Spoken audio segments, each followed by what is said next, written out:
Yang belum bisa mendapatkan siaran kami melalui gelombang 630 kHz AM atau MW kita ya. Nah, pendengar, untuk sesi opini publik pagi hari ini kami mengangkat topik opini tentang sudah terwujudkah reformasi di tubuh Kepolisian Republik Indonesia. Mas, tolong ini ya. Oke. Terima kasih ya. Saya punya asisten 2. Kemudian ada asisten 3. Oke, untuk topik opini publik hari ini tentang sudah terwujudkah reformasi di tubuh Kepolisian Republik Indonesia. Kapolri Jenderal Polisi Listio Sigit Prabowo menginginkan agar seluruh jajaran kepolisian bersikap humanis ya, menghindari tindakan arogan dalam melaksanakan tugas pokok, yakni melindungi dan mengayomi serta melayani masyarakat. Hal ini diungkapkan oleh Kasih Humas Polrestabes Makassar, Bapak AKP Lando KS kepada RRI, dan menyikapi instruksi Kapolri kepada seluruh jajaran kepolisian agar tidak alergi kritik dari masyarakat, bersikap humanis dalam melaksanakan tugas. Dan instruksi ini muncul disebabkan karena sorotan masyarakat kepada pihak kepolisian. Ada berbagai macam kasus ya yang berkaitan dengan oknum Kepolisian Republik Indonesia dan penanganan kasus akhir-akhir ini. Sehingga instruksi ini pun dimunculkan dengan harapan agar apa yang dilakukan oleh seluruh jajaran kepolisian itu bisa memberikan citra baik ya kepada Kepolisian Republik Indonesia. Salah satunya adalah dengan bersikap humanis dan menghindari tindakan arogan dalam melaksanakan tugas pokok. Yang namanya melaksanakan tugas pokok itu pasti ada prosedurnya ya, ada prosedur tetap dalam melaksanakan tugas pokok dan fungsi sehari-hari, siapapun ia, bekerja dimanapun, di lembaga manapun ia. Nah, pendengar, kalau menurut Anda ini apakah sudah terwujud reformasi di tubuh Kepolisian Republik Indonesia, terutama setelah Kapolri Jenderal Polisi Listio Sigit Prabowo mengeluarkan instruksinya menyikapi sorotan masyarakat ya kepada kepolisian dengan adanya berbagai kasus yang berkaitan dengan oknum Kepolisian Republik Indonesia dan penanganan kasus akhir-akhir ini. Kita terima penelpon yang pertama. Halo, selamat pagi. Belum ya? Halo, selamat pagi. Selamat pagi. Selamat pagi, dengan Bapak siapa Pak? Di mana? Dengan Andi Akbar di. Pak Andi, gimana kabarnya Pak Andi Akbar? Alhamdulillah. Alhamdulillah, kabar baik. Suaranya Mbak Mel. Ya. Ini sekarang bukan hanya mendengar loh Pak Andi Akbar, bisa melihat juga ya, langsung di Facebook. Itu saya tidak bisa lihat karena. Tidak bisa lihat karena. Kenapa di? Karena data nggak ada. Tahu aja nih Mbak Mel. Oke, itu alasan klasik ya. Begitu ya. Oke, Pak Andi, ini kalau menurut Pak Andi Akbar sudah terwujudkah reformasi di tubuh Polri, mengingat beberapa ada beberapa kasus terakhir ini, kemudian juga akhirnya masyarakat memberikan sorotan kepada pihak Kepolisian Republik Indonesia. Iya, saya kira yang pertama mungkin tanya sama Pak Kapolri apakah sudah atau tidak. Dengan adanya kejadian-kejadian atau kasus-kasus akhir ini terjadi. Iya. Khususnya di tubuh Polri ya. Iya. Kalau yang kedua, kalau ditanya sama masyarakat seperti saya, mungkin saya sudah bilang ya jauh api dari panggang lah. Jauh api dari panggang. Iya. Seharusnya Polri, yang notabene sebagai aparatur negara, itu harusnya dia independen, netral, tidak berpihak kemana-mana. Iya, berdiri di atas segala golongan. Iya. Tanpa pandang bulu. Tapi apa yang terjadi sekarang dalam penegakan hukum atau keadilan itu sungguh jauh dari apa yang kita harapkan. Contohnya, Pak Andi? Iya, dalam kasus-kasus misalnya, coba lihat kasus misalnya yang selama akhir ini terjadi, Mbak Mel, yang pro dengan kontra pemerintah itu mudah sekali. Yang kontra sama pemerintah, laporan saja itu kayak jalan tol itu ekspres. Langsung. Tapi toh kalau kasus yang menimpa yang bersifat pada pemerintah, apa yang terjadi? Jalanan berliku. Kayak jalanan dari Makassar ke Bone. Itu berliku dan tanjakan itu. Iya. Yang berliku-liku. Yang hari ini kita tidak tahu di mana ujung pangkalnya. Tapi kalau yang bermasalah adalah yang kontra atau oposisi dari pemerintah, ini cepat sekali. Laporan hari ini besok ditangkap lah. ekspres seperti jalan tol. Itu. Dan yang ketiga saya kira, kenapa masyarakat sekarang kepercayaan terhadap kepolisian itu memang ada sekarang memang UHP kasih uang habis perkara. Dan ini kita tidak bisa ini sudah rahasia umum Pak di masyarakat. Yeah. Dia sebagaimana kita laporannya, tapi kalau itu dia selalu populer itu cuek saja. Dia tidak bertanggapi laporan kita, sehingga laporan itu bertumpuk di meja. Karena tidak pernah ditindaklanjuti. Kenapa tidak pernah ditindaklanjuti itu Pak? Kasus-kasus seperti itu. Ya itu tadi. Itu sekarang keadilan itu ya keadilan sosial bagi yang membayar, yang punya duit. Yang tidak punya duit ya maaf saja. Jadi keadilan di negeri kita ini itu memang kayaknya harus dibeli. Tanpa dibeli, Anda tidak akan mendapatkan keadilan itu. Ini tidak bisa pungkiri. Ini dijadikan intervensi oleh Polri. Ada apa sebenarnya? Tidak benarnya anggota saya dibawa melaksanakan itu? Apakah sudah melaksanakan tugasnya dengan baik? Pak Andi, kalau dipikir-pikir kan biasanya masyarakat juga tuh yang menawarkan diri, ya atur damai lah Pak, supaya nggak terlalu panjang urusan gitu. Ya biasa juga, atur damai seperti itu. Tapi saya kira kalau Polri tegas, polisinya tegas, saya kira tidak akan bisa.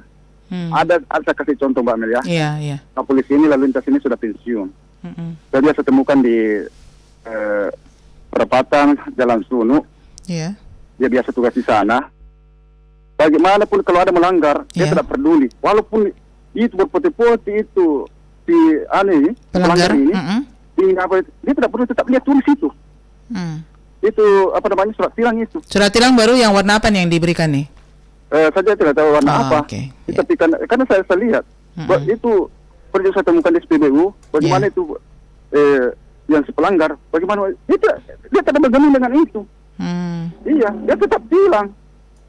Andainya polisi semua seperti ini, saya kira pelanggaran yang ada di jalan itu bisa hilang. Tapi kenapa? Ini tidak akan bisa hilang karena kenapa?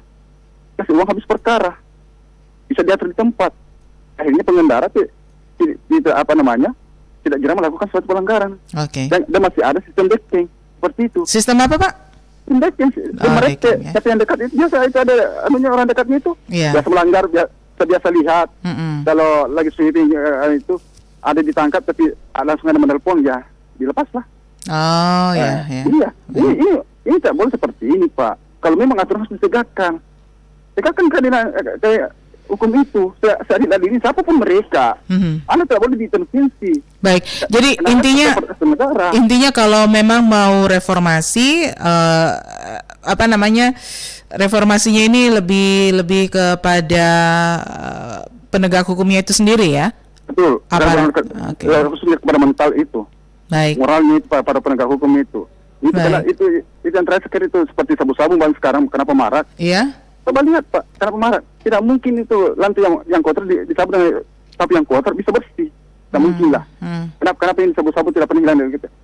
Karena banyak aparat oknum polisi yang terlibat dalam pengedaran dan penggunaan. Itu. Baik. Itu saya kira reformasi di Polri itu berhasil itu bukan dalam hal baik tapi kebanyakan buruknya. Seperti itu. Baik. Dan ini harus dijadikan intervensi oleh Polri lah. Kalau ada kritikan dari masyarakat, jangan itu dianggap sebagai dari masyarakat itu sebagai dianggap masukan untuk lebih baik ke depannya. Oke. Seperti itu. Baik, Pak. Jadi yang terakhir Pak. Ya. Bapak ini adalah aparatur negara, bukan aparatur kekuasaan, bukan aparatur siapa, tapi adalah aparatur negara. Tegakkanlah hukum itu seadil-adilnya. Berdirilah di semua golongan, Pak. Saya kira seperti itu, Mbak Mel. Baik, terima kasih, Pak Andi. Sehat selalu. Amin. Jangan lupa sarapan pagi. Oke, insyaallah. Assalamualaikum. Waalaikumsalam warahmatullahi wabarakatuh. Pak Andi Akbar ya. Pak Andi Akbar di Makassar ya sudah menyampaikan pendapatnya. Kalau tanya apakah sudah terwujud reformasi atau belum, tanya sama Kapolri, jangan tanya sama masyarakat ya. Tapi ada beberapa indikasi tadi yang disampaikan oleh Pak Andi Akbar. Kita terima lagi penelpon yang berikut ini. Halo, selamat pagi. Selamat pagi, Assalamualaikum Mbak Melani. Waalaikumsalam, selamat pagi Pak Niko ya di Makassar. Apa kabar? Kabar baik, alhamdulillah Pak Niko. Gimana? Semangat RRI. Ya? Semangat. Harus semangat ya, karena kalau kita agak lemes ini yang dengar kita pada lemes juga ini semua ya. Baik, Pak Niko gimana Pak Niko? Menurut Pak Niko ini sudah terwujud reformasi di tubuh Kepolisian Republik Indonesia? Kalau secara umum pandangan saya itu ada terjadi reformasi di tubuh Polri itu ada. Ada ya. Kita tidak boleh juga membohongi penglihatan kita. Ya. Kemudian kita juga tidak boleh membohongi pendengaran dan pengamatan kita. Jadi secara pribadi saya mengatakan bahwa di tubuh Polri sudah ada perubahan, ada reformasi, mulai dari awal dilantiknya ini Kapolri yang baru ini saya kira dengan berbagai program. Tentunya semua program itu tidak mungkin jadi simsalabim semuanya jadi. Perlu proses ya, perlu waktu Pak ya. Itu butuh proses, butuh taktis, cara dan strategi bagaimana untuk bisa mengubah sikap seseorang, perilaku seseorang itu tidak mudah kita membalikkan telapak tangan apapun aturannya. Itu menurut pandangan saya. Tapi secara umum itu kita melihat sudah ada perubahan-perubahan. Contoh konkret di lapangan yang kita lihat sekarang ini, contoh konkret yang sering kita lihat itu polantas di lapangan itu sudah mulai berubah. Apanya yang berubah Pak Niko?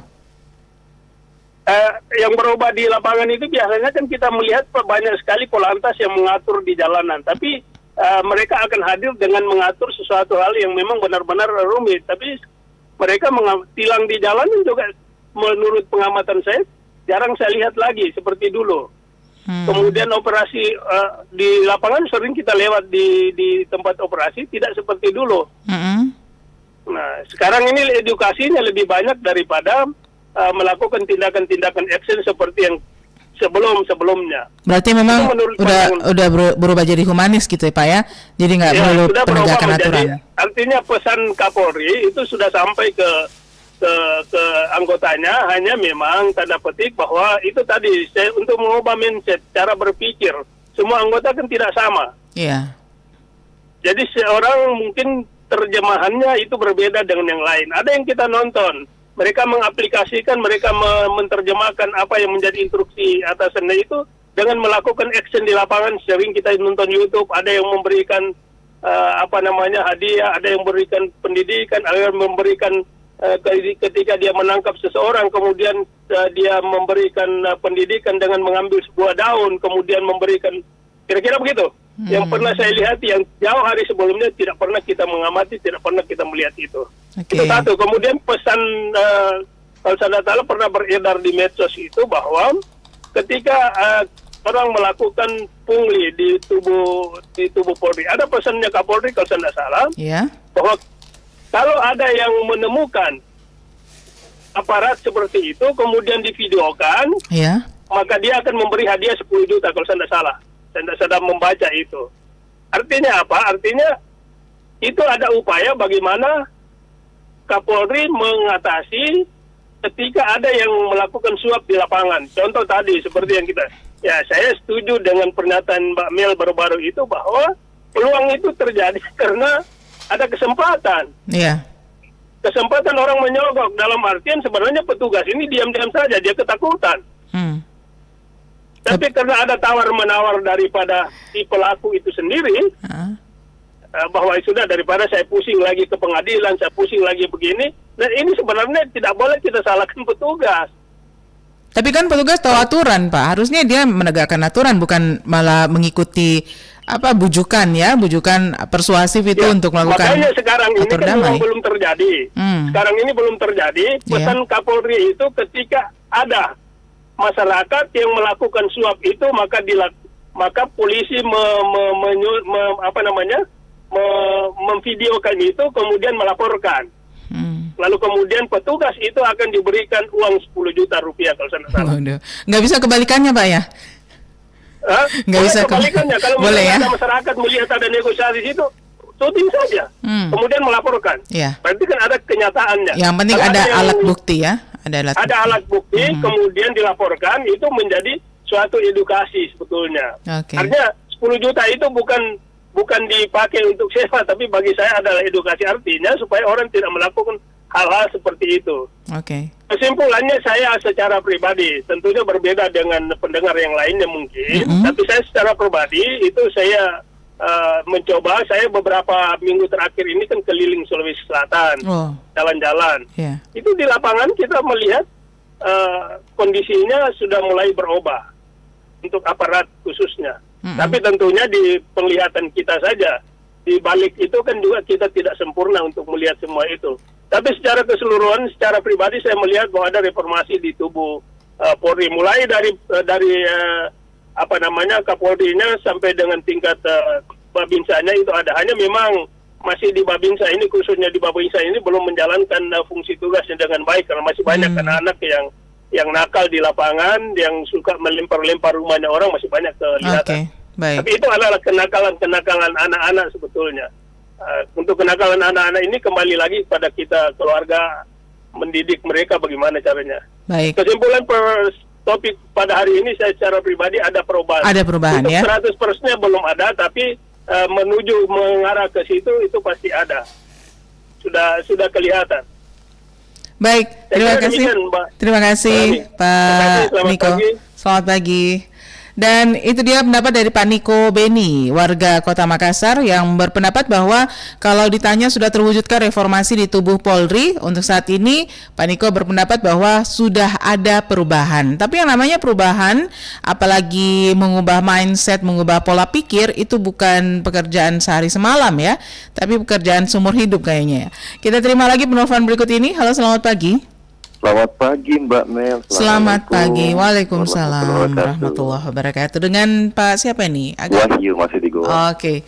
Pak Wahyu, gimana menurut Pak Wahyu nih? Sudah terwujudkah reformasi di tubuh Polri?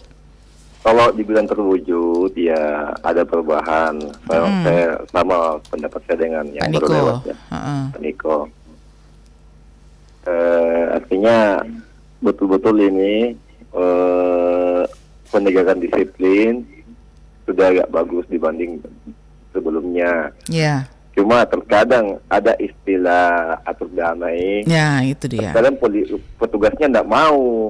Cuma karena dia faktor kasihan atau bagaimana lah. Ini faktor humanis ya. Kepada personalnya.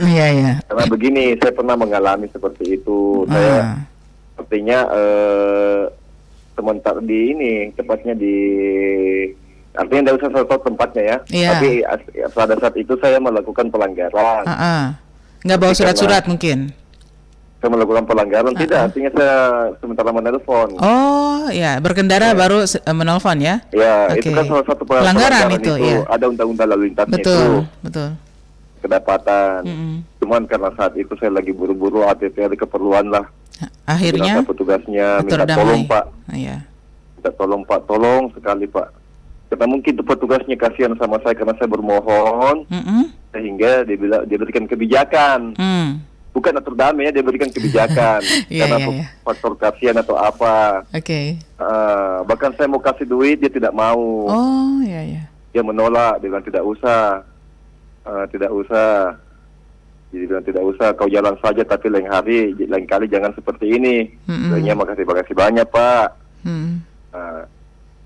Itu terkadang terjadi, bukan karena semata-mata kita judge polisi itu mata duitan atau apa, tidak. Ya, terkadang hal seperti itu ya mereka, karena mungkin yang namanya manusia juga, polisi kan manusia juga. Seperti itu.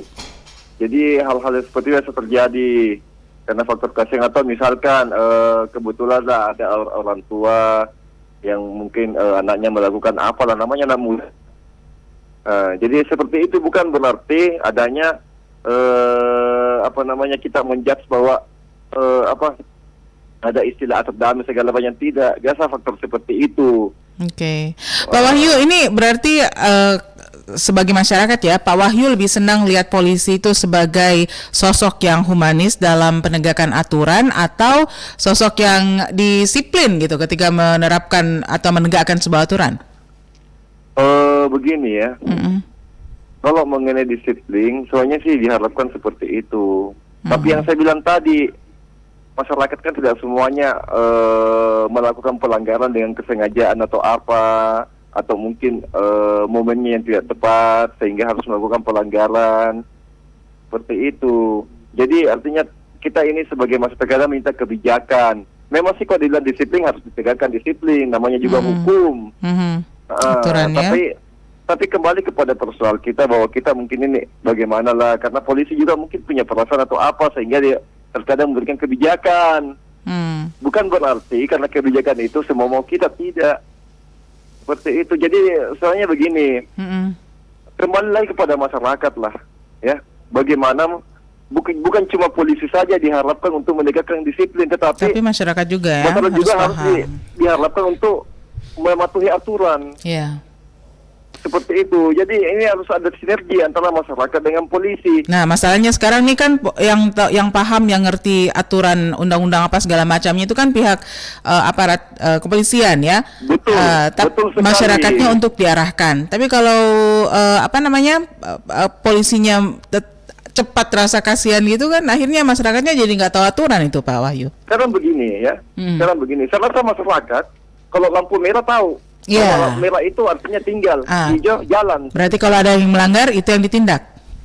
Jadi istilahnya begini, kalau misalkan masyarakat betul-betul mau artinya polisi mau menegakkan aturan, masyarakat juga harus taat disiplin.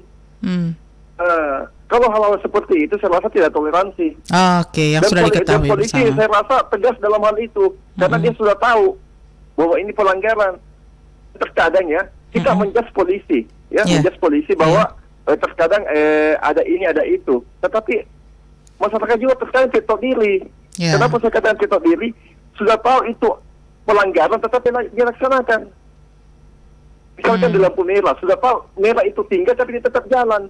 Didapat sama polisi, dia kata-katain polisi. Padahal dia yang salah ya. Dia bilang polisi itu, padahal apa dia tidak nyadar bahwa dia melakukan pelanggaran. Cobalah kita patuh terhadap undang-undang, kita patuh terhadap aturan. Kan tidak mungkin juga kalau kita melaksanakan aturan terus ada polisi main pinang saja, tidak mungkin.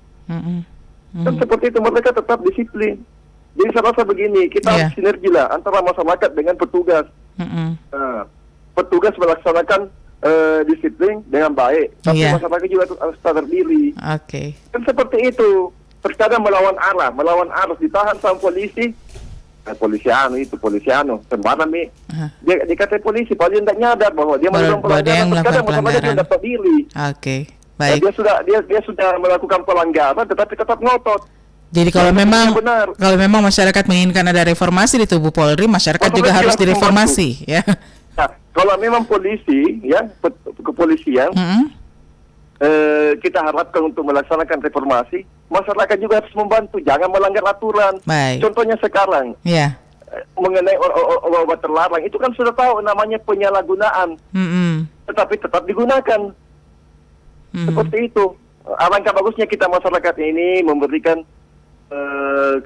bapak-bapak kita itu supaya agak ringan lah kerjanya. Caranya jangan ringan kerjanya ya, jangan melanggar, ya. Jangan, itu kan seperti itu kuncinya. Sederhana sekali ya. Tapi sekarang ada sedikit polisi lagi yang dijudge bahwa begini, polisi begini, tapi terkadang kita tidak nyadar. Baik. Begitu, jadi harus sinergi antara polisi dengan masyarakat. Baik, Pak Wahyu. Disiplin melaksanakan aturan, masyarakat juga harus tahu undang-undang. Betul. Seperti itu. Oke, Mbak. Terima kasih, Pak Wahyu. Yuk, Assalamualaikum. Waalaikumsalam warahmatullahi wabarakatuh. Sudah ada 3 penelpon ya, dengan berbagai macam pendapat. Pak Andi Akbar menganggap bahwa belum ada reformasi. Kemudian ada Pak Niko di Makassar, itu ada tapi masih dalam on progress ya, masih dalam berproses untuk lebih baik ke depan. Kemudian juga Pak Wahyu di Goa juga menyampaikan ini bukan soal atur damai ya, tapi kadang-kadang polisinya memang yang namanya manusia ya, polisi juga manusia ya, seperti rocker juga manusia. Ini kadang-kadang kalau ada rasa belas kasihan mungkin ya, melihat kondisi dari masyarakat yang dalam tanda petik terpaksa melanggar aturan. Saya masih akan kembali masih dengan topik yang sama, kita jeda dulu sejenak, masih di Lintas Makassar Pagi, sesi opini publik.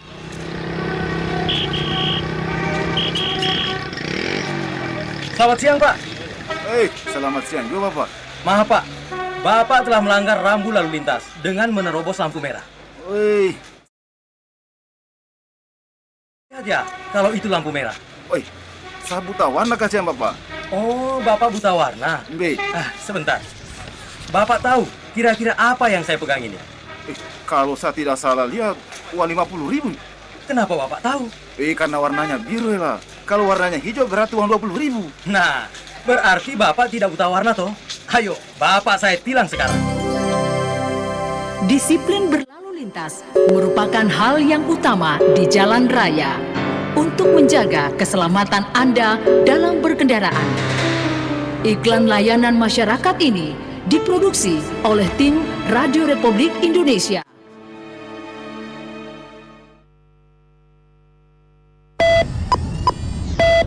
Anda dalam situasi keadaan darurat?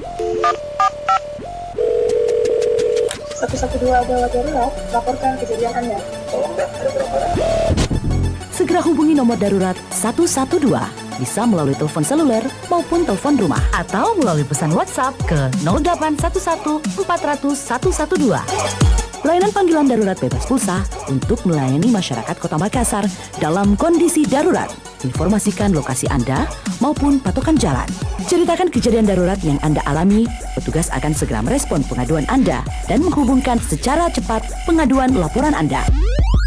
Seperti kecelakaan, kebakaran, kriminal, bencana alam, darurat medis, atau kondisi darurat lainnya yang mengancam jiwa Anda. Jangan lupa berikan nama dan konfirmasi telepon Anda. Ingat, layanan call 112 ini khusus untuk kejadian gawat darurat. Iklan layanan masyarakat ini dipersembahkan oleh Dinas Komunikasi dan Informatika Kota Makassar. Anda dalam situasi Lintas Makassar Pagi. Baik pendengar, masih dalam Lintas Makassar Pagi sesi opini publik. Kapolri Jenderal Polisi Listio Sigit Prabowo menginginkan agar seluruh jajaran kepolisian bersikap humanis dan menghindari tindakan arogan dalam melaksanakan tugas pokok. Ini disampaikan, instruksi Kapolri ini disampaikan kepada seluruh jajaran kepolisian agar tidak alergi dikritik masyarakat dan bersikap lebih humanis dalam melaksanakan tugas. Instruksi ini muncul setelah sorotan masyarakat kepada kepolisian dengan adanya berbagai kasus yang berkaitan dengan oknum Kepolisian Republik Indonesia dan juga penanganan kasus akhir-akhir ini. Bagaimana menurut pendapat Anda? Apakah sudah terwujud reformasi di tubuh Kepolisian Republik Indonesia? Halo, selamat pagi. Halo, selamat pagi. Saya Samsul Bahri. Ya. Assalamualaikum warahmatullahi wabarakatuh. Waalaikumsalam warahmatullahi wabarakatuh. Gimana kabarnya Pak Sam? Kabar baik, sehat. Alhamdulillah. Baik, Pak Sam, menurut Pak Sam sudah terwujud nggak nih reformasi di tubuh Polri? Sebenarnya kalau namanya terwujud suatu program itu ada di tangan Tuhan. Tuh. Artinya kalau terwujud itu kan berarti 100%. Iya. Kalau menurut saya yang sama dengan Pak itu besar perubahan saya. Cuma memang terkait dengan tadi swab, saya kira itu nggak mungkin terjadi kalau masyarakat tidak ada tawar-menawar dengan polisi, pasti ada. Kalau itu terjadi. Cuma persoalannya menurut saya ketika itu diyakini pelanggaran, ya langsung aja, nggak usah ada lagi nego. Cuma ya artinya kami juga butuh money sebenarnya, tetapi ketika itu menjadi betul-betul pelanggaran seperti melanggar lampu merah ya langsunglah, atau melanggar ini arus, itu harus diambil. Karena itu kan kalau tidak diambil atau tidak ditilang, itu kan menjadi kebiasaan mereka. Akhirnya nggak tertib, Pak ya? Nggak tertib. Itu kan jelas-jelas pelanggaran. Beda kalau udah seperti saya umpama udah masuk di lampu merah, kan itu kan kuning, kadang aturan lalu lintas lampu jalan itu kan kadang juga tidak berfungsi baik. Iya. Jadi kadang kita serba salah. Mungkin di tengah sudah kuning, tetapi kan kita memundur salah. Itulah di sinilah di kebijakan situ ya. Kebijakan polisi. Kadang polisi juga jujur saya bilang kadang seperti menunggu orang yang salah. Menunggu orang yang salah. Ya, lihat di yang paling banyak saya dapat itu di Sudirman depan Deni. Itu saya akan menunggu. Maksud saya, kalau memang itu masih bisa di stop pengendara, di stop lah, jangan dibiarkan jalan supaya apa namanya, kasihan orang karena tidak mungkin itu pengendara selalu memperhatikan lampu. Cuma karena dilihat ini buru-buru di sana jalan itu akhirnya begini. Saya kira itu artinya humanisme yang diperlukan. Yang terakhir menurut saya ada kebijakan di lalu lintas ini saya juga mengenai plat nomor. Plat nomor, ya. Iya. Saya kan 5 tahun yang lalu pakai DD 60 SP. Iya. Itu saya, artinya kan saya pakai itu saya punya hak. Ketika tahun ke-6, masuk tahun ke-6 itu kan diganti. Harus diganti kalau kita tidak bisa membayar. Seperti saya harus bayar 12,5 juta. Itu kan menurut saya kan tidak manusiawi. Ini kebijakan pemerintah. Memang ada aturannya bayar di BRI, bayar di mana. Tetapi kan ini kan tidak manusiawi. Apa sih bedanya? Maksudnya kalau orang lain kan bayar juga. Nah saya kan yang punya sebenarnya dari 5 tahun. Mungkin menurut saya ini yang perlu ini semua kan terjadi sekarang. Nah sekarang apakah memang itu DD yang begitu harus diperuntukkan orang-orang hebat atau bagaimana yang punya duit? Menurut saya tidak logika. Bayar kan kalau saya bertahan dengan DD itu 60 SB yang saya sudah pakai 5 tahun, itu kan saya bayar 12,5 juta. Itu kan uang tidak sedikit, bagus. Kalau saya beramal kepada orang-orang yang susah, itu lebih bermanfaat daripada saya masukkan ke negara. Itu kan tidak berarti menurut negara itu 12 juta. Tetapi menurut masyarakat biasa itu kan luar biasa.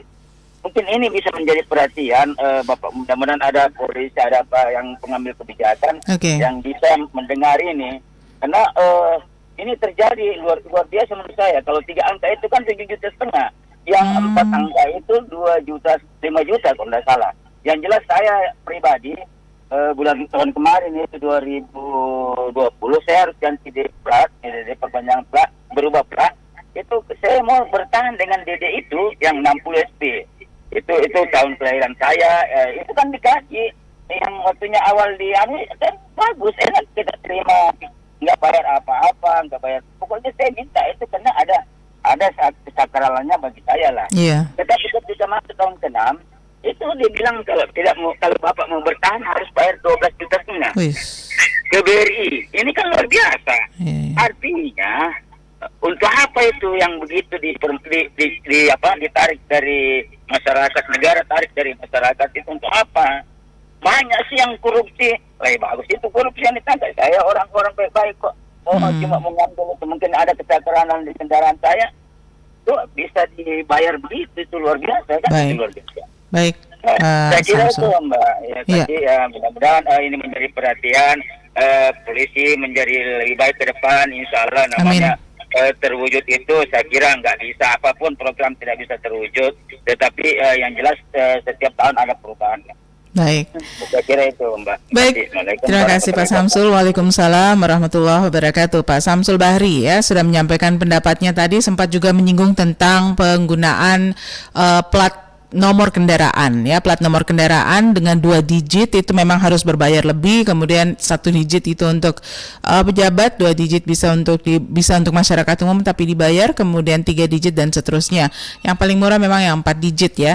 Nah, pendengar, kita kembali lagi ke topik kita, sudah terwujudkan reformasi di tubuh Kepolisian Republik Indonesia. Halo, selamat pagi.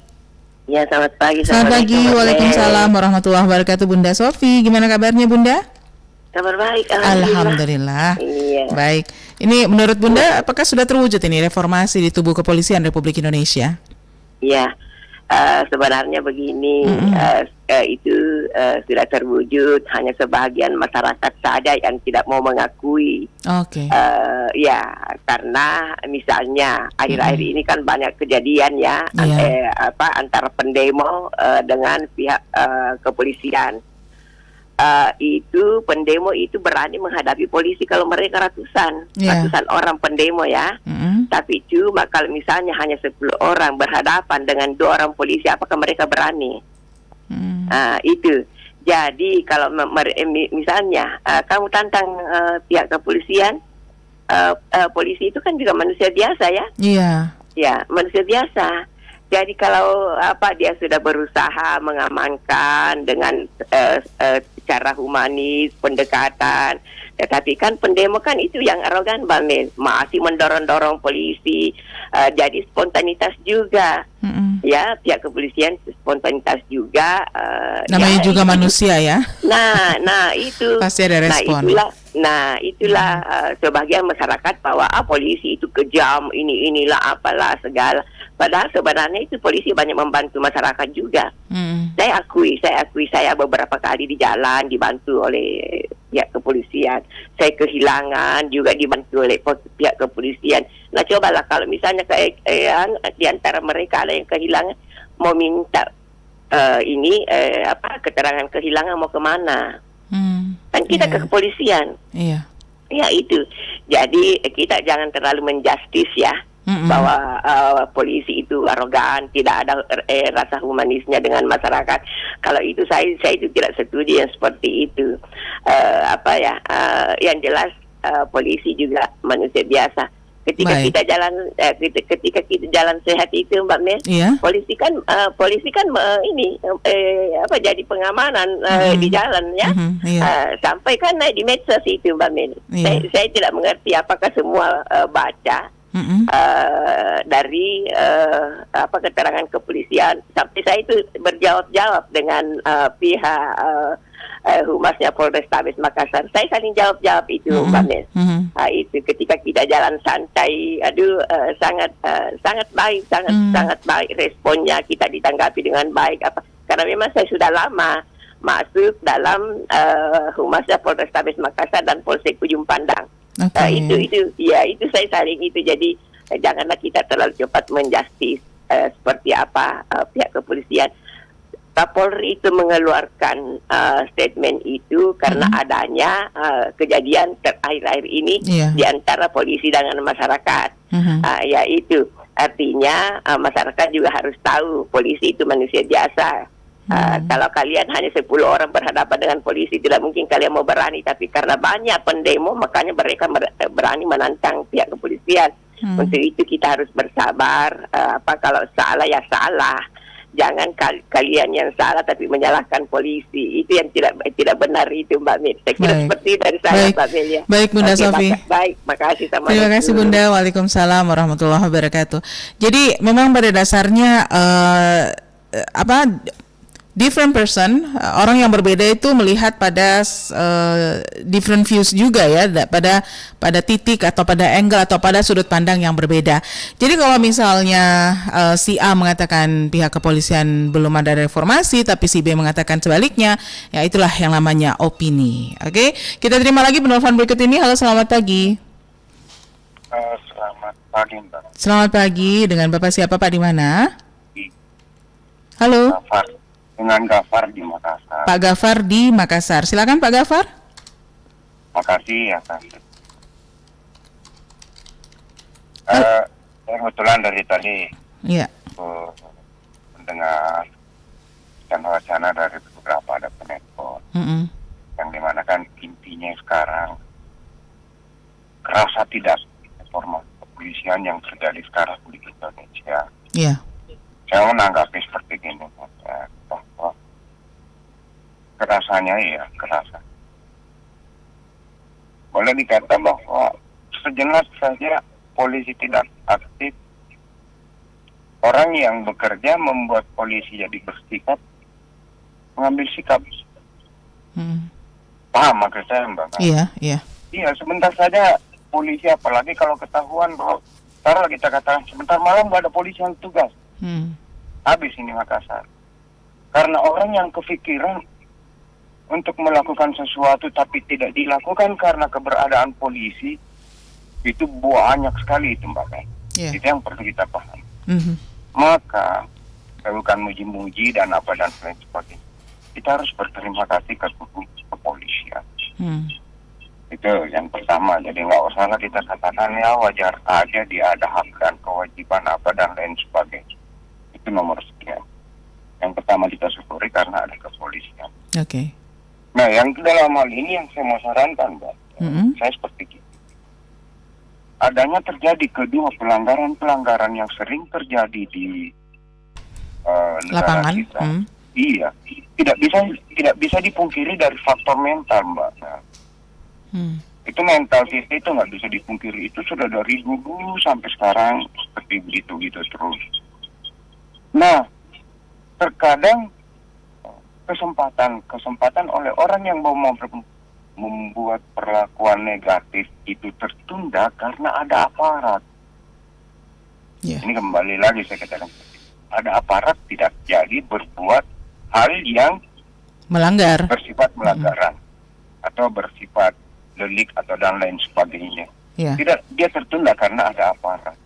Nah, pada saat tidak ada aparat, dia kemudian melakukan sesuatu. Nah, oke, kita applause dengan ada perpanjangan tangan dari pihak Kapolri kita entah sekarang atau periode yang lalu dengan membuat security baju mirip polisi. Mirip, oh ya. Itu mengurangi tindak pelanggaran lah, kita katakan. Karena kenapa? Terkadang bapak-bapak security kita itu dianalogkan bahwa dia itu adalah petugas atau polisi. Yeah. Para mereka yang berpikiran untuk melakukan hal yang tidak terpuji itu tertunda karena ada polisi. Yeah. Nah, sekarang minta maaf saya sebelumnya, bukannya saya melihat bahwa kubu kepolisian tidak memikirkan ini, tetapi kalau toh sudah dipikirkan, saya minta di follow up atau diteruskan. Tetapi kalau tidak ada sumbang saran dari saya pribadi, Mbak. Iya. Saya kebetulan juga pekerja hukum, cuma hukum lain, bukan kepolisian maksudnya. Terkadang kalau saya sharing sama polisi, sama-sama pekerja hukum, alhamdulillah. Itu diakui dari mereka. Iya. Nah, saya mau bilang gini, Mbak Mer, karena terkadang itu saya mau sampaikan tapi nggak berkesempatan. Pada saat yang saya anggap sangat bermanfaat sekali ini, saya ingat dan kebetulan telepon saya direspon. Yang saya mau bilang, Mbak Mel, kenapa terjadi khususnya pelanggaran-pelanggaran, contoh kecilnya saja di kubu lalu lintas itu. Kenapa banyak terjadi? Pelanggar-pelanggar itu mengatakan begini, nggak ada lalu lintas, nggak usah pakai helm lah. Yeah. Ini contoh kecil, Mbak. Dan kalau Mbak Mel mungkin biasa mengemudi roda 2, rasakan banget itu. Yeah. Terobos lampu merah aja lah, kiri kanan nggak Nggak ada ada polisi. Ya, saya mau menyarankan di kubu aparat, khususnya dalam hal ini kepolisian negara kita. Yeah. Kenapa tidak diadakan kalau ibaratnya seperti polisi Sabara reserse gitu, Mbak? Reserse? Iya. Nah, khusus polantasnya ada juga yang sebentuk resersenya, artinya tidak berbaju lalu lintas, tetapi lalu lintas, tidak berkostum lalu lintas, tapi lalu lintas, dan ya mempunyai wewenang seperti sebagaimana polisi lalu lintas umumnya, wewenangnya yang diberikan lalu lintas reserse kalau saya bisa bahasakan. Nah, dengan adanya seperti begitu, tidak lalu kemudian mutlak sifatnya bahwa wah tidak ada baju polisi yang berstrip putih-putih itu, ya lalu lintas lah, langgar aja. Nah, padahal ada di situ yang pakaiannya bebas ya? Siap. Nah, saya sarankan, ini saran saya betul-betul dari hati saya yang paling dalam banget ini, Mbak. Mungkin dari kubu polisian sudah kepikir sih jadi minta, siapa tahu, ini Gafar ini cuma nyuplik-nyuplik aja program, enggak. Iya, Mbak Mer. Saya saran, nah seandainya ada seperti begitu, ya enggak apa-apa, khusus polisi lalu lintas ini tidak ditunjang sama postur standar polisi yang mesti begini dan lain sebagainya, karena dia memang tugasnya seperti itu. Dan saya yakin sekali bahwa dengan seperti begitu akan sangat mempresur atau sangat akan mengurangi tindakan-tindakan pelanggaran. Lebih mudah menertibkan ya daripada tidak, Mbak Mel, maksudnya mereka yang akan melakukan pelanggaran lalu kemudian tidak melakukan pelanggaran karena tidak takut. menutup kemungkinan bahwa ada di samping kita ini adalah polantas. Walaupun kostumnya tidak, tapi kalau kostumnya berpolantas, Mbak, udah kelihatan. Harus tertib. Jangan terobos lampu kuning, harus tertib, ada polantas, ntar ditilang. Kan gitu. Iya. Nah, itu, Mbak. Jadi yang paling inti sekali di sini, pertama saya mengapresiasi semua tadi respon teman-teman, betul. Nah, cuman ini yang saya sarankan khususnya melalui RRI, karena kan kalau tidak salah setelah ini ada acara apa interaktif kan, Mbak? Iya, dialog interaktif nanti jam 9. Lintas ini kan? Betul. Nah, ini saya minta sekali untuk barangkali diteruskan. Kalau seandainya program ini belum ada di kepolisian. Saya kadang hitung-hitung, buat program mahal. Tapi kalau menurut saya sih ini murah. Kenapa murah? Nggak mesti berpakaian polantas, jadi kan mengurangi. Begitu. Ada berapa poin. Saya kira saya kan juga bukan ahli, saya cuma garis-garis kecil aja, bagian dari warga negara biasa. Menyarankan artinya sumbang saran kepada aparat, dan saya yakin dengan diberadakannya hal itu akan sangat mengurangi potensi-potensi akan terjadinya pelanggaran. Baik. Mungkin yang tidak berplat, tidak apa, karena mungkin tubuhnya kerdil apa dan lain sebagainya, atau kecil atau apa. Prit, kiri, maaf, bapak melanggar atau adik melanggar atau siapa? Perlihatkan identitasnya, ya ibarat reserse kali, pihak kepolisian lebih tahu itu. Iya. Nah, ini saya kira kan, wah jangan siapa, ini kecil-kecil ini pendek, kurus, tidak menutup kemungkinan ini polantas sekarang ada polantas baru, sehingga saya yakin bahwa tingkat hati-hatian atau tingkat ketertiban dalam menjalankan kendaraan, saya yakin akan lebih berubah dengan sendirinya. Dan kembali lagi saya katakan bahwa program atau rencana atau apa itu mahal. Tapi saya yakin saran saya ini tidak, karena kenapa? Tidak harus mesti dibajui dengan baju formal apa dan lain sebagainya. Tapi lalu lintas real, polisi real, gitu maksudnya. Baik, Pak Gafar. Terlalu kelamaan kali ini pakai jalurnya, minta mesti yang kedua kalinya. Iya. Pada pendengar-pendengar jalan juga, bila mana saya ada berpisah keliru baik dari masyarakat ataupun kepolisian dalam hal ini. Saya minta maaf. Salam dari Gafar. Baik. Assalamualaikum warahmatullahi wabarakatuh. Waalaikumsalam warahmatullahi wabarakatuh. Terima kasih Pak Gafar ya untuk pendapatnya tadi ya, sudah menyampaikan bahwa kalau memang ingin lebih gampang ya dalam membuat masyarakat itu tertib ya, bisa dengan cara membuat polantas itu berbaju preman. Jadi bajunya tidak harus seragam, tidak harus uniform, tapi tetap berada menjalankan tugasnya, dan kalau misalnya ada pelanggaran dari masyarakat itu dengan mudah ya diarahkan. Ini masyarakat tentunya akan lebih waspada ini kalau ada aturan seperti itu ya. Baik, kita terima lagi penelpon kita. Halo, selamat pagi. Pagi Mbak Oblani. Selamat pagi, silakan Pak Niko kembali lagi ya. Saya ingin tambah saja. Singkat saja Pak Niko, silakan. Singkat, menarik ini. Saya juga setuju itu preman polantas itu memang benar harus diadakan. Saya sudah lama terpikir itu apa yang dipikirkan Pak Gafar tadi itu. Saya sudah lama, karena ketika polantas itu ada di situ, itu sudah pasti orang akan disiplin. Oke, sudah pasti orang akan disiplin ya kalau ada polantas. Tapi kalau nggak ada, saya ingin hilang katakan begini, Pak, jadi dia mungkin ada juga menjadi persoalan, karena kalau dia intel itu dia tidak menangkap orang, tapi dia mengintai orang. Jadi saya ingin katakan bahwa yang dimaksudkan tadi, saya mungkin agak beda sedikit. Dia hadir di situ, tapi ketika orang melanggar, bukan dia yang menindak ya, bukan dia yang menindak. Dia memotretnya, kemudian nanti dia menyampaikan ke temannya arah orang ini kemana. Kemudian DD-nya kan tercatat itu. Iya. Itu bisa terdeteksi untuk itu. Kemudian yang kedua kan mengarah ke program program Polri sekarang ini kan ada CCTV. Hanya persoalannya adalah kadang ada kendaraan yang tidak pada posisi di alamat itu, sehingga agak kesulitan untuk melayangkan surat itu. Tapi kalau dengan mendeteksi nomor plat DD-nya, saya kira itu bisa tertangkap itu. Jadi memang benar itu. Sekarang banyak polantas yang sudah hilang di lapangan karena ada CCTV itu. Itu program sebetulnya itu yang saya ingin tambahkan. Saya setuju itu yang menjadi itu. Intinya hanya polantas itu harus ada, sehingga orang nanti ketika itu kan pasti dia akan ngamuk ketika ditangkap kendaraannya.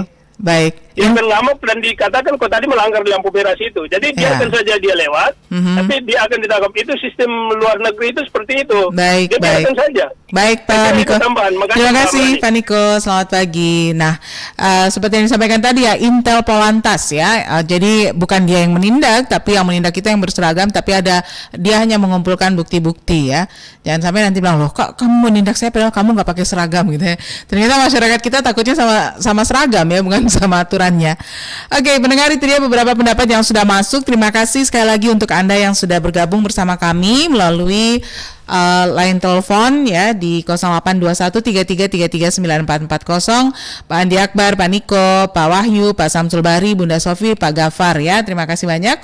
Dan tentunya kita berharap bahwa reformasi yang diharapkan oleh Kapolri Jenderal Polisi Listio Sigit Prabowo itu bisa terwujud di tubuh Kepolisian Republik Indonesia. Bukan hal yang mudah, tapi semakin tidak mudah jika tidak dilakukan ya. Dan perbincangan seputar topik ini masih akan terus kami lanjutkan pada dialog interaktif Lintas Makassar pagi pukul 9 waktu Indonesia Tengah dengan topik dialog implementasi reformasi di tubuh Kepolisian Republik Indonesia.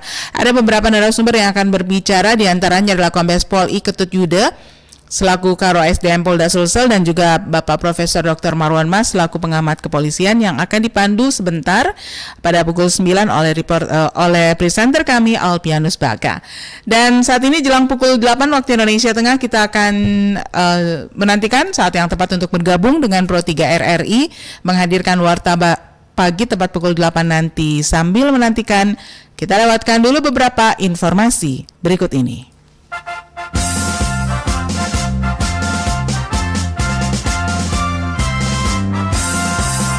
Presiden Republik Indonesia pertama Soekarno mendapat kesempatan berpidato di depan Kongres Amerika Serikat 17 Mei 1956. Dalam pidatonya, Soekarno menjelaskan Pancasila sebagai paham dalam berbangsa di Indonesia. Immediately we had proclaimed our independence in August 45. We attached as preamble to our constitution the Pancasila. Panca means five. Sila means principle. The Pancasila, the five guiding principles of our national life. Perhaps you know already what our Pancasila is. It gives us the five principles of our state. These are: first, believe in God.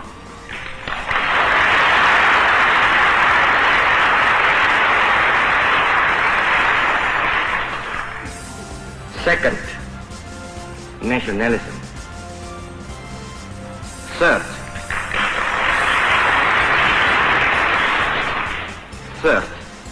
humanity.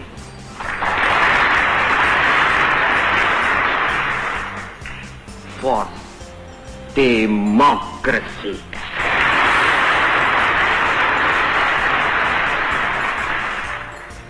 Fifth, social justice.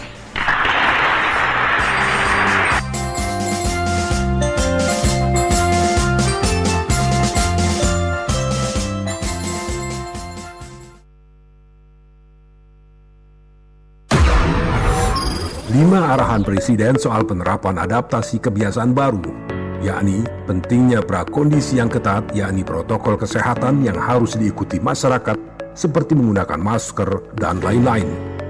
Perhitungan yang cermat dalam mengambil kebijakan berdasarkan data dan fakta di lapangan.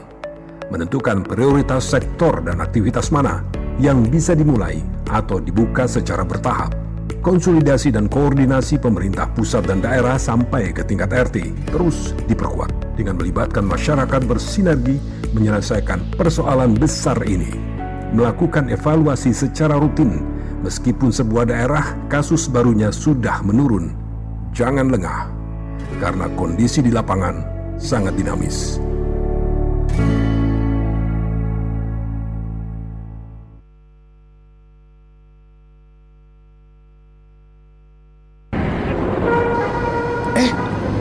Waduh, bahaya banget sih.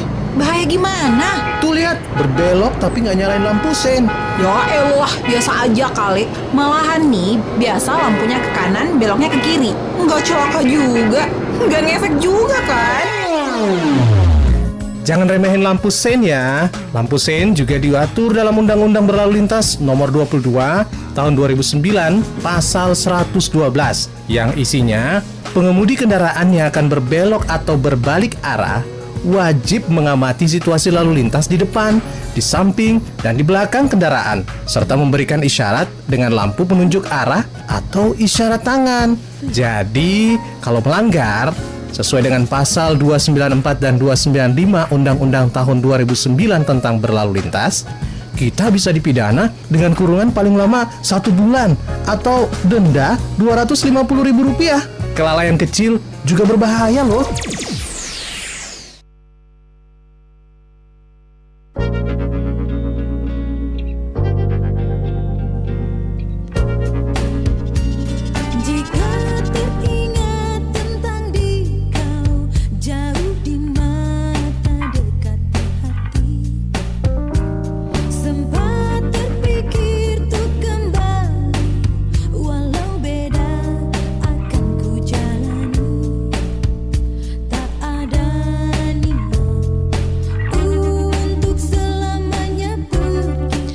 Pendengar, saat ini pukul 8 waktu Indonesia Tengah, kami bergabung dengan Pro 3 RRI mengikuti penyampaian Warta Berita.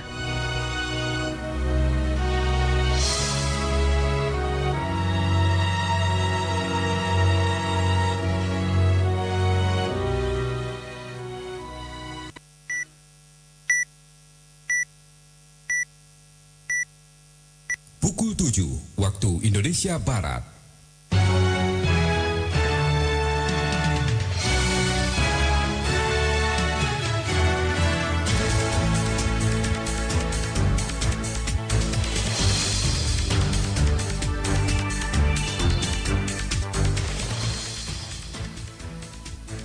Selamat pagi pendengar, dari lantai 7 Medan Merdeka Barat 45 Jakarta, inilah Radio Republik Indonesia dengan Warta Berita Pagi.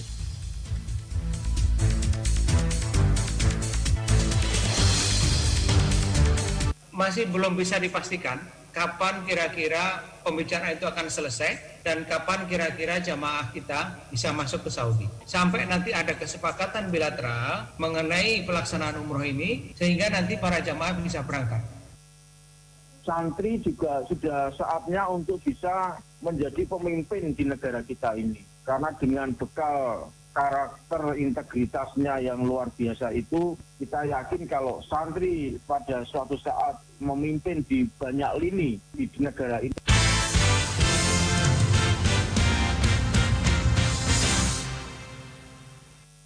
Sari Berita Pagi, pemerintah Arab Saudi telah memberikan lampu hijau bagi pelaksanaan ibadah umroh jamaah Indonesia. Dalam momentum Hari Santri tahun ini, para santri diminta siap menjadi pemimpin. Inilah Warta Berita selengkapnya untuk hari Jumat 22 Oktober 2021 bersama saya Risti Rustarto.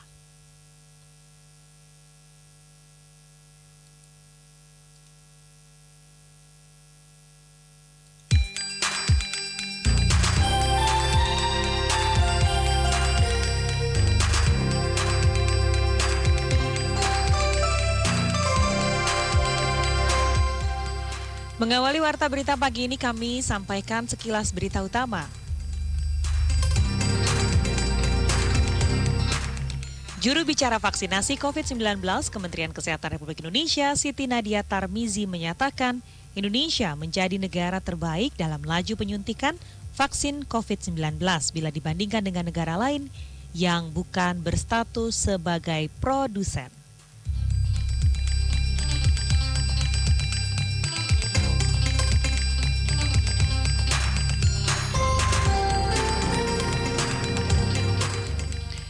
Pemerintah Provinsi DKI Jakarta berusaha mengimplementasikan berbagai program untuk mengantisipasi bencana hidrometeorologi seperti yang diprediksi oleh BMKG sebelumnya.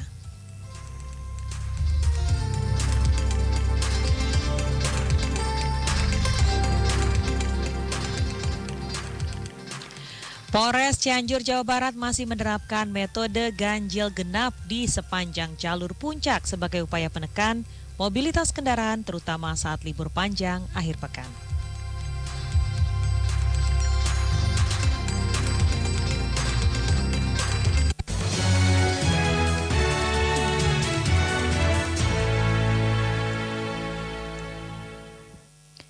Pemerintah Arab Saudi telah memberikan lampu hijau bagi jamaah Indonesia untuk melaksanakan ibadah umroh. Di lain pihak, Himpunan Penyelenggara Umroh dan Haji membeberkan adanya kemungkinan biaya umroh yang akan kembali naik mencapai 30 juta rupiah. Berikut laporan dari Safira Malia.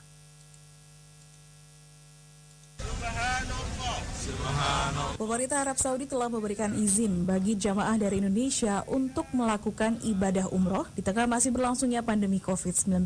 Ketua Umum Himpunan Penyelenggaraan Umroh dan Haji Budi Darmawan memperkirakan biaya umroh di tengah pandemi akan naik sekitar 30% atau mencapai lebih dari 30 juta rupiah. Kenaikan biaya ini dikatakannya merupakan dampak dari penerapan protokol kesehatan ketat baik oleh pemerintah Indonesia maupun Arab Saudi. Kemungkinan kenaikan harga itu kalau awal dari dulu kondisi normal kita memberikan referensi sebesar 20 juta rupiah, pada masa pandemi 26 juta sebelum ada PCR dan aturan-aturan itu, kemungkinan akan menjadi kenaikan lagi kurang lebih sekitar 30% lagi. Jadi bisa jadi di atas 30 jutaan. Itu hanya sekedar gambaran. Nah, ini yang harus dipersiapkan. Lebih lanjut, Budi berharap para calon jamaah umroh dapat mengerti bahwa kenaikan harga ini adalah untuk menyelaraskan aturan baru di masa pandemi COVID-19. Nah, ini juga menjadi pemberitahuan atau informasi yang harus dimengerti oleh kondisi jamaah. Harga-harga yang akan terjadi kenaikan bukan dari harga paketnya, tetapi karena aturan-aturan yang dibuat, baik itu dari karantinanya, PCR di Indonesia, maupun asuransi ataupun PCR yang harus diterapkan oleh pemerintah Saudi. Pemerintah Indonesia diketahui terus melakukan upaya diplomatik dengan pemerintah Arab Saudi sebagai ikhtiar agar jamaah Indonesia kembali dapat menjalankan ibadah umroh ke Tanah Suci. Seluruh koordinasi dilakukan sehingga jika kelak pintu masuk bagi jamaah Indonesia kembali dibuka, maka perjalanan, pelaksanaan ibadah, serta kepulangan jamaah dapat berlangsung baik, sehat, dan aman dari penyebaran kasus COVID-19. Konsul Jenderal RI di Jeddah, Eko Hartono mengatakan, pemerintah telah menerima surat pemberitahuan bahwa Arab Saudi mulai mempertimbangkan pembukaan kembali pintu ibadah umroh bagi jamaah asal Indonesia. Beberapa hal teknis secara intens dibahas kedua negara dan membutuhkan kesepakatan bersama. Masih belum bisa dipastikan kapan kira-kira pembicaraan itu akan selesai dan kapan kira-kira jamaah kita bisa masuk ke Saudi. Karena memang ya teknis ya, saya juga kalau kita tanya mungkin teman-teman teknis bisa mengatakan mungkin 10 hari Pak. Tapi ya kan pembicaraan sangat dinamis di lapangan. Jadi mohon ditunggu sebentar, mohon ditunggu dulu sampai nanti ada kesepakatan bilateral mengenai pelaksanaan umroh ini sehingga nanti para jamaah bisa berangkat. Eko mengungkapkan beberapa hal teknis tersebut diantaranya upaya sinkronisasi aplikasi Peduli Lindungi dengan aplikasi serupa yang dimiliki pemerintah Arab Saudi yakni Tawakalna. Tujuannya agar status kesehatan khususnya sertifikat vaksinasi jemaah Indonesia dapat dibaca atau dipastikan saat melakukan ibadah di sana. Dan saat ini upaya tersebut masih dalam proses. Kemudian hal teknis lainnya adalah terkait vaksin dan booster, di mana pemerintah Arab Saudi hanya memberlakukan 4 jenis vaksin yang dipakai, di antaranya Pfizer, Moderna, AstraZeneca, dan Johnson & Johnson.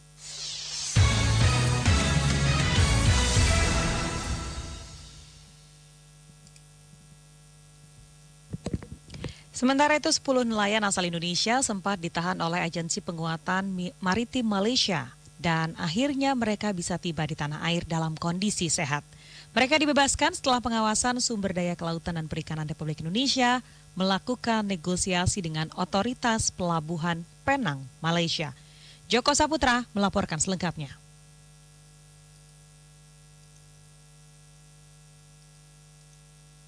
Tanpa mereka ketahui, mereka menangkap ikan itu bisa saja terbawa arus. 10 nelayan Indonesia asal desa Palu Sibaji, Kecamatan Pantai Labu, Kabupaten Deli Serdang yang sempat ditahan pihak Agensi Penguatan Maritim Malaysia APMM selama 18 hari. Akhirnya tiba di dermaga Terminal Bandar Deli, Pelabuhan Belawan, Kota Medan pada Kamis kemarin. Kepulangan para nelayan dikawal langsung oleh kapal patroli Stasiun Pengawasan Sumber Daya Kelautan dan Perikanan PSDKP hingga akhirnya telah dipertemukan kepada pihak keluarga. Kepala Stasiun Pengawasan Sumber Daya Kelautan dan Perikanan Belawan Andre Pahrul Syah mengatakan jika 10 nelayan tertangkap pada 3 Oktober saat terjebak dalam cuaca buruk. Diduga para nelayan tradisional terbawa ombak dan melintasi wilayah perairan Penang, Malaysia. Tanpa mereka ketahui, mereka menangkap ikan itu bisa saja terbawa arus gitu ya, hingga menangkapnya melewati perbatasan di perairan Malaysia. Dan bersyukur memang prosesnya itu cepat. Dalam arti kata, belum ada seminggu tertangkap, kita sudah bisa melakukan pendekatan-pendekatan. Mendengar laporan itu, pihaknya langsung berkoordinasi dengan Agensi Penguatan Maritim Malaysia untuk melakukan klarifikasi serta perundingan. Pihaknya juga meminta keringanan pada APMM dan meyakinkan bahwa para nelayan tersebut merupakan nelayan tradisional. Kapasitas 2 kapal penangkapan ikan juga hanya berukuran 5 hingga 7 gross ton tanpa ada radar dan juga peralatan modern. Beruntung para nelayan dapat dibebaskan tanpa melewati proses mahkamah di Malaysia. Beda sudah melewati proses mahkamah di Malaysia itu tadi saya katakan cepat karena mereka langsung begitu ada kasus langsung dibawa ke mahkamah langsung ketok palu. Sangat cepat sehingga kalau sudah ketok palu upaya kita memulangkan juga akan sulit karena apapun ceritanya itu kan sudah melalui proses hukum gitu loh. Sementara Ketua DPC Himpunan Nelayan Seluruh Indonesia HNSI Sumatera Utara Julfahri Siagian mengatakan jika para nelayan ini ditangkap oleh APMM karena mereka telah melewati batas wilayah masuk di perairan Malaysia. Mendengar hal itu pihaknya berkoordinasi dengan KKP, Bakamla, TNI Angkatan Laut serta Polair untuk melakukan negosiasi dengan pihak APMM. Menurut Julfahri, pemulangan 10 nelayan itu sempat terjadi keterlambatan sebab mereka harus diperiksa terlebih dahulu kesehatannya terhadap COVID-19. Ini pun sudah pulang, kita berkumpul. Tapi yang masih ada di sana kita harus advokasi lagi itu. Ini masih didata, tapi sekitar 20-an. Langkat dan dari sedang. Tapi poin kita adalah masih ada nelayan kita yang ditahan di sana. Nah ini kita harus mengadvokasi kembali. Julfahri mengungkapkan bahwa di Sumatera Utara pihaknya baru saja memulangkan 5 nelayan dari Malaysia. Kelima nelayan itu dipulangkan setelah menjalani proses hukum di Malaysia. Total saat ini masih ada 20 lebih nelayan asal Indonesia yang masih menjalani masa tahanan di negara Malaysia.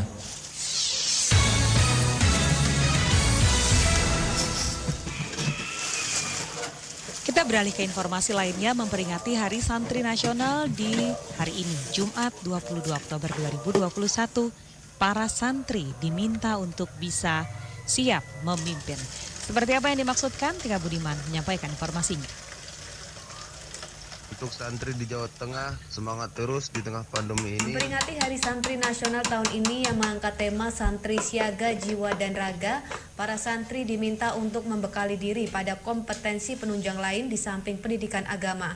Ketua Panitia Hari Santri Nasional di Jawa Tengah Isdianto kepada RRI menyebut, kompetensi lain itu seperti bidang ilmu, teknologi, dan juga ekonomi nasional sehingga dapat berkontribusi pada negara.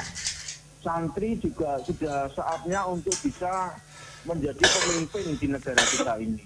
Karena dengan bekal karakter integritasnya yang luar biasa itu, kita yakin kalau santri pada suatu saat memimpin di banyak lini di negara ini, maka Indonesia akan semakin kuat, tidak akan banyak korupsi karena memang santri memiliki moral yang tinggi. Ini harapan kita. Jadi ini kita jadikan sebagai kebangkitan para santri. Santri harus sehat, baik sehat pemikiran, sehat jasmaninya, sehat rohaninya, dan sehat kecerdasannya. Salah satu santri dari Pondok Pesantren Gontor, Raden Zaki Dias Wicaksono menyebut, santri siaga jiwa dan raga berarti harus siap terus berada di jalan Allah. Semangat terus di tengah pandemi ini. Ingat kita sedang di jalan jihad fisabilillah, ihdinas siratal mustaqim. Mudah-mudahan kuat, tabah, berkah, serta bermanfaat. Lebih jauh, remaja kelahiran Bogor ini berharap para santri di Jawa Tengah dapat mengingat kembali, meneladani semangat jihad para santri yang digelorakan para ulama.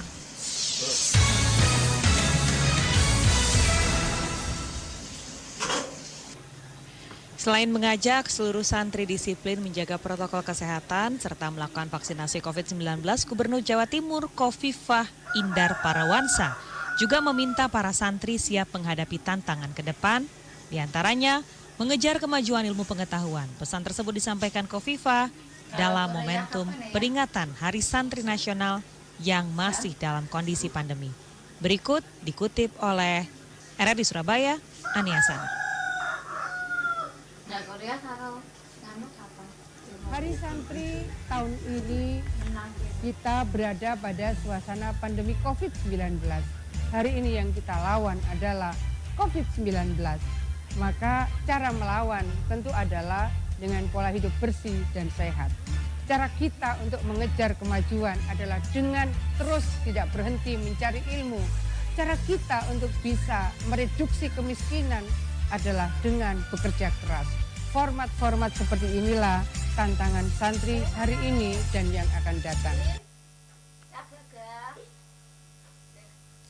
Tema yang Hari Santri ambil di tahun 2021 ini adalah Santri Siaga Jiwa dan Raga, yang juga merupakan komitmen seumur hidup santri untuk membela tanah air yang lahir dari sifat santun, rendah hati, serta pengalaman dan tempaan selama di pesantren.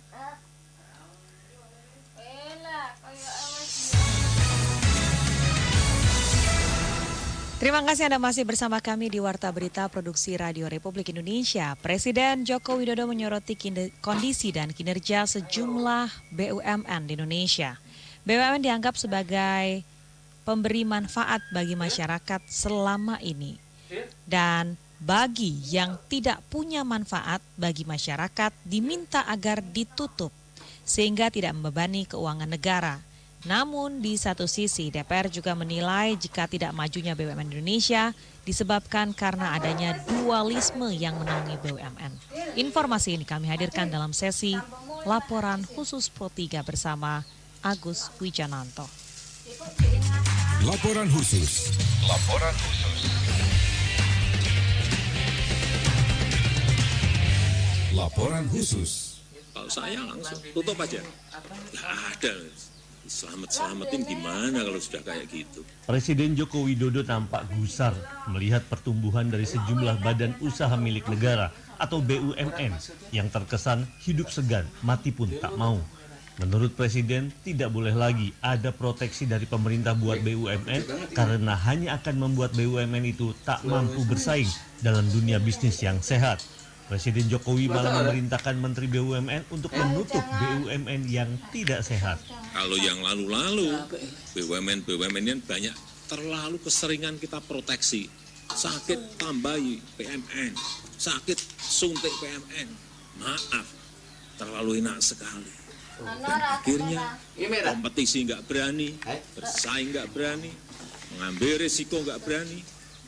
Jadi tidak ada yang namanya proteksi lagi, sudah lupakan Pak Menteri yang namanya proteksi itu. Nah, kalau Pak Menteri sampai kepada saya, ya, Pak ini ada perusahaan seperti ini, kondisinya BUMN, kalau saya langsung tutup aja. Nggak ada. Selamatin gimana kalau sudah kayak gitu.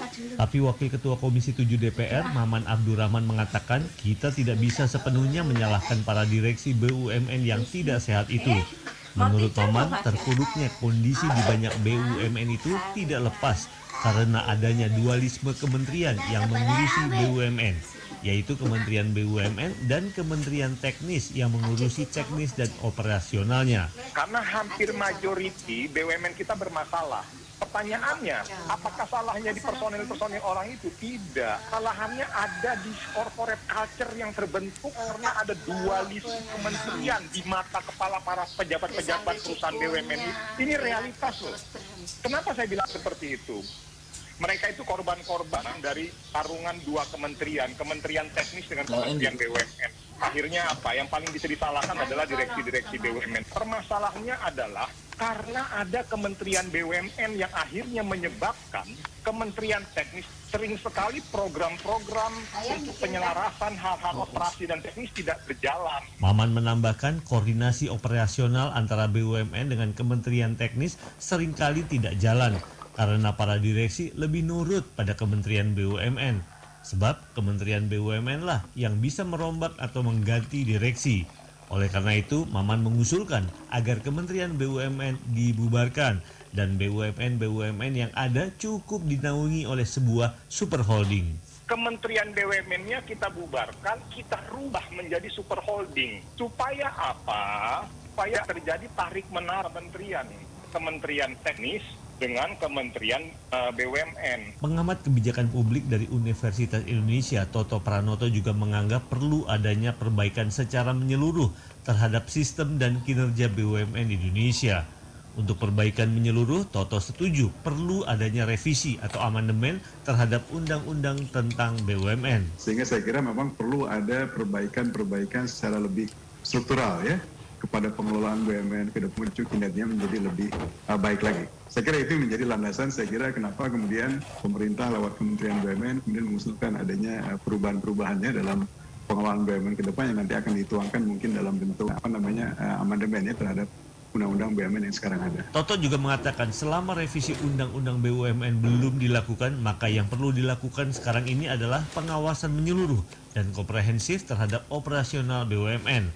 Setiap dana yang didapat BUMN, baik dana penyertaan modal pemerintah maupun pinjaman buat ekspansi, harus diawasi agar penggunaannya tepat sasaran dan tujuannya untuk meningkatkan produktivitas. Memang saya kira berarti ada suatu fungsi pengawasan yang tidak cukup optimal begitu ya, sehingga penggunaan dari PMN yang sudah dialokasikan misalnya tidak betul-betul dalam konsep yang misalnya sesuai dengan apa yang sudah ditargetkan dari awal, atau misalnya pinjaman-pinjaman yang dilakukan oleh BUMN dalam rangka menjadi ekspansi ternyata tidak tepat guna begitu, sehingga akibatnya juga kita melihat sekarang misalnya bagaimana BUMN dalam portfolio tidak mampu untuk bisa mengenerate produktivitas dan juga efisiensi yang baik karena kemudian investasi yang dilakukan itu tidak cukup tepat, apalagi kalau kemudian juga ada ekses ya, di mana hasil fundraising dari misalnya penerbitan obligasi malah justru dipakai untuk kepentingan yang berbeda begitu ya.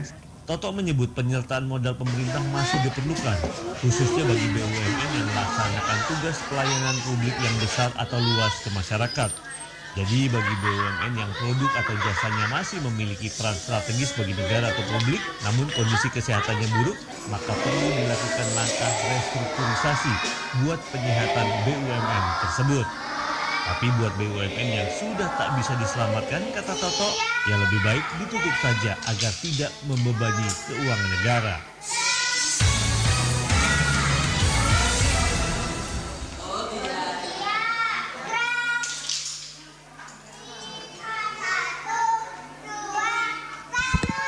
Ya, BUMN yang merugi sebaiknya ditutup. Itu yang menjadi sorotan pagi hari ini, dan kami juga hadirkan komentar dari pagi ini berdasarkan tanggapan dari redaktur senior Pro 3 Widi Kurniawan.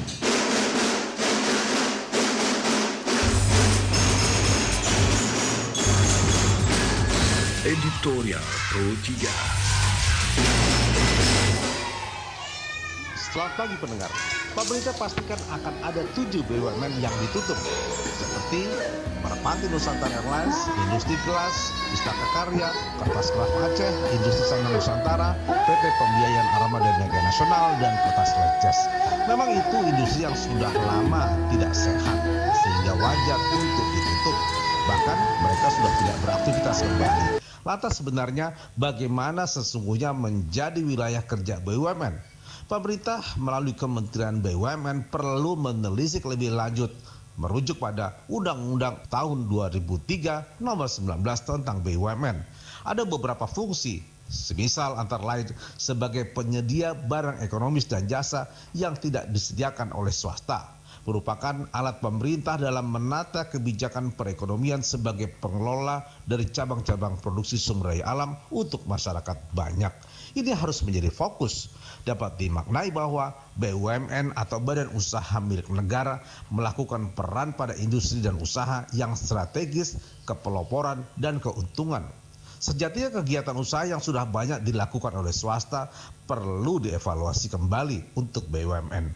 Saat ini tidak sedikit BUMN masuk dalam ranah bisnis yang sekarang sudah banyak dikelola oleh swasta dan tampaknya tidak sangat strategis lagi, seperti perhotelan, konstruksi, perdagangan, keuangan, dan properti. Kiranya perlu reaktualisasi dan redefinisi BUMN tersebut. Ini penting agar demokrasi ekonomi berjalan, namun negara tetap dapat terlibat dalam skala yang sangat strategis, semisal sektor telekomunikasi dan perdagangan. Bukan untuk dijual ke luar negeri, tetapi dipastikan kebutuhan dalam negeri terpenuhi.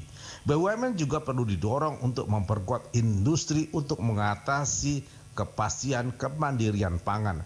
Bukan sekedar impor, tapi bagaimana mampu memproduksi pangan yang diperlukan orang banyak dan sampai sekarang masih dibeli dari negara lain, semisal gandum, jagung, ternak sapi, bahkan garam dan kedelai masih impor. Hal demikian perlu dimasuki oleh BUMN.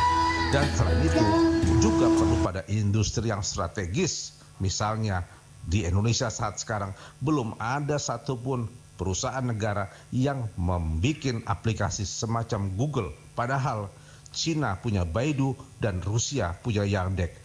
peran BUMN harus juga masuk ke wilayah yang sangat strategis seperti ini. Bukan sekedar yang sakit ditutup, tapi yang tidak strategis perlu dievaluasi kembali. Demikian komentar, selamat pagi.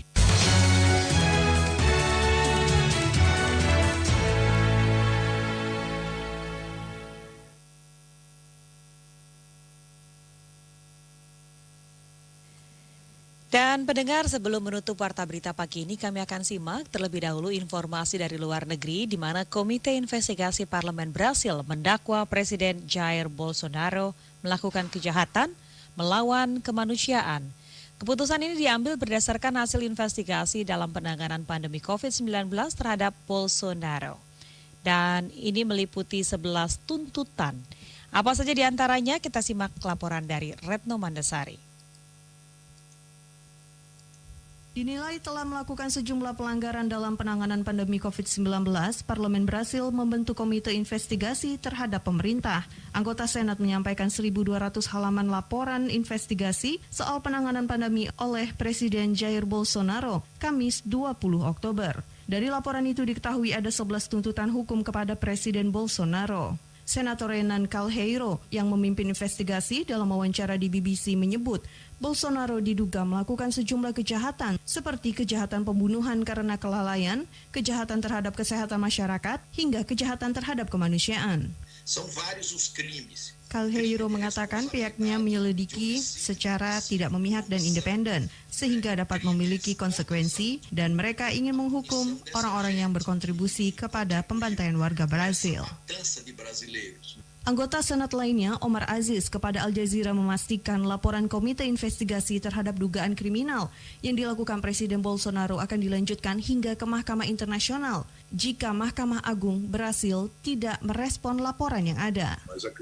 Menurut Omar, jika Jaksa Agung tidak melakukan apapun terhadap Mahkamah Agung dan juga mereka akan ke Mahkamah Internasional, mereka akan menekan untuk memastikan keadilan ditegakkan. Presiden Bolsonaro justru menolak hasil laporan investigasi terhadapnya dan menyebut investigasi itu sebagai sebuah tindakan yang membuang waktu. Bolsonaro mengatakan hal itu tidak melakukan apapun kecuali dendam dan kebencian besar di antara rakyat Brasil. Protes dan desakan agar dilakukannya pemakzulan terhadap Presiden Bolsonaro datang dari sebagian rakyat Brasil. Tuntutan disebut bukan hanya terkait bagaimana Bolsonaro menangani pandemi, namun juga terkait kemampuannya mengelola pemerintahan. Seperti yang dikatakan warga Brasil, Angela Dourado, kepada NBC News. Menurut Angela, itu menunjukkan semua kesalahan Bolsonaro dan ketidakmampuannya dalam mengelola orang-orang yang bekerja dengannya. Laporan investigasi akan disampaikan kepada Jaksa Agung Brasil pada Selasa mendatang. Nantinya, Jaksa Agung memiliki 30 hari untuk memutuskan menerima atau menolak hasil investigasi terhadap Presiden Bolsonaro dan pemerintahannya dalam penanganan pandemi COVID-19. Brasil merupakan negara kedua di dunia dengan tingkat kematian tinggi mencapai 700.000 kematian akibat pandemi COVID-19 hingga saat ini. Namun Presiden Bolsonaro sejak awal menolak memberlakukan lockdown, memperlambat proses vaksinasi hingga menolak menggunakan masker. Bahkan, pasca terinfeksi COVID-19 pada Juli 2020, Bolsonaro tetap menolak menggunakan masker.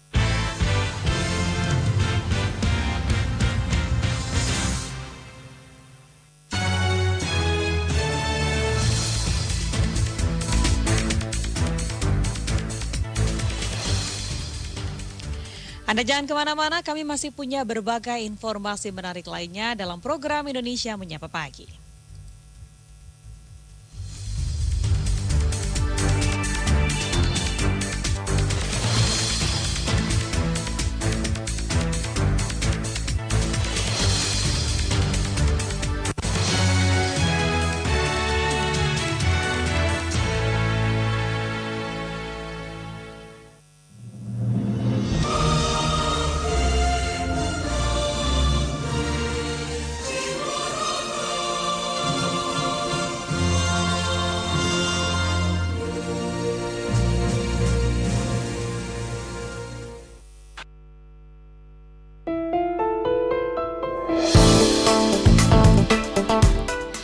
Anda kembali bersama kami, program 1 RRI Makassar, Kanal Inspirasi.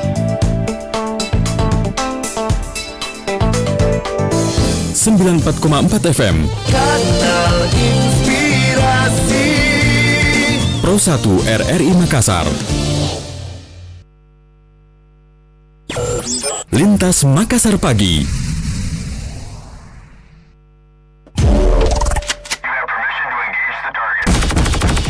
Buruan yuk, mampir ke Toko Semeru. Di sana, kamu akan menemukan semua perlengkapan elektronik, peralatan rumah tangga, furniture, IT, dan masih banyak lagi produk-produk berkualitas lainnya. Yang paling penting, produk-produk di Toko Semeru dijamin berkualitas dan harganya selalu bikin kamu hemat.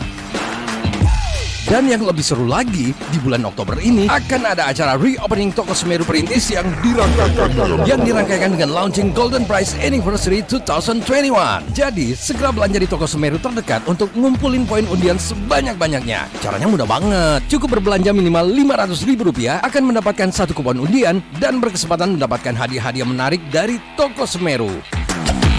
Ayo, tunggu apa lagi? Segera kumpulkan kupon undian sebanyak-banyaknya dan dapatkan hadiah berlimpah seperti 25 unit blender, 25 unit kompor gas, 25 rice cooker, 25 voucher belanja senilai Rp1 juta, 25 mesin cuci, 25 kulkas, dan 25 unit motor Yamaha Gear. Nggak cuman itu, buat kamu yang beruntung, berkesempatan mendapatkan hadiah grand prize berupa 1 logam mulia seberat 250 gram. Persembahan dari Toko Semeru. Untuk info lebih lanjut, kamu bisa cek di Instagram Toko Semeru @Alpin Indomakmur. Ayo ke Toko Semeru, karena Semeru selalu menghemat rupiah Anda. Dalam ragam kisah-kisah mitologi, ada banyak hewan besar dan kuat di muka bumi. Ada kuda, harimau, badak, gajah. Tapi kok malah seekor burung yang diambil menjadi lambang negara kita? Burung yang dinamai Garuda ini dipilih bukan tanpa alasan. Berdasarkan mitologi yang diyakini hingga kini, Garuda merupakan burung yang berani hingga mau berkorban melawan kezoliman hingga titik darah penghabisan. Garuda muncul dalam banyak tradisi di Indonesia. Dalam banyak kisah, Garuda kerap melambangkan kebajikan, pengetahuan, kekuatan, keberanian, kesetiaan, dan kedisiplinan. Kepalanya kok menghadap ke kanan? Ini juga bukan tanpa alasan. Menghadap ke kanan, ini melambangkan kebajikan. Gambaran rakyat Indonesia yang baik watak dan perilakunya. Serta harapan agar Indonesia tidak menempuh jalan yang salah. Selain Indonesia, Thailand juga menggunakan Garuda sebagai lambang negaranya.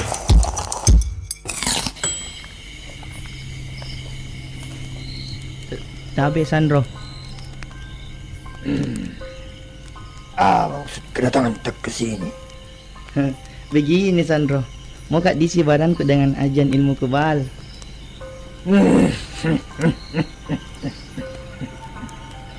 Ilmu kebal? Mau ku apa dengan ilmu kebal? Anu Sandro, ini sekarang lagi musim corona.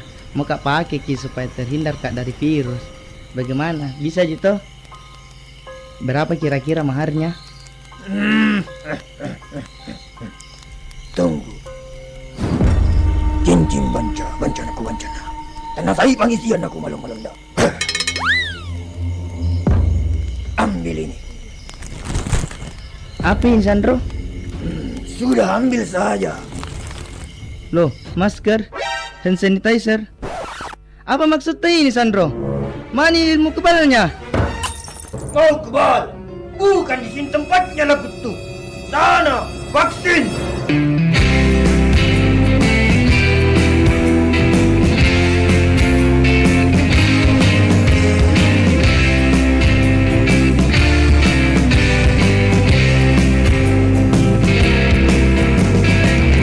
Saat bahagiaku duduk berdua denganmu, hanyalah bersamamu. Mungkin aku terlanjur tak sanggup jauh dari dirimu. Ku ingin engkau selalu untuk jadi milikku. Ku ingin engkau mampu, ku ingin engkau selalu bisa temani diriku sampai akhir hayatmu, meskipun itu hanya terucap dari mulutmu, dari dirimu yang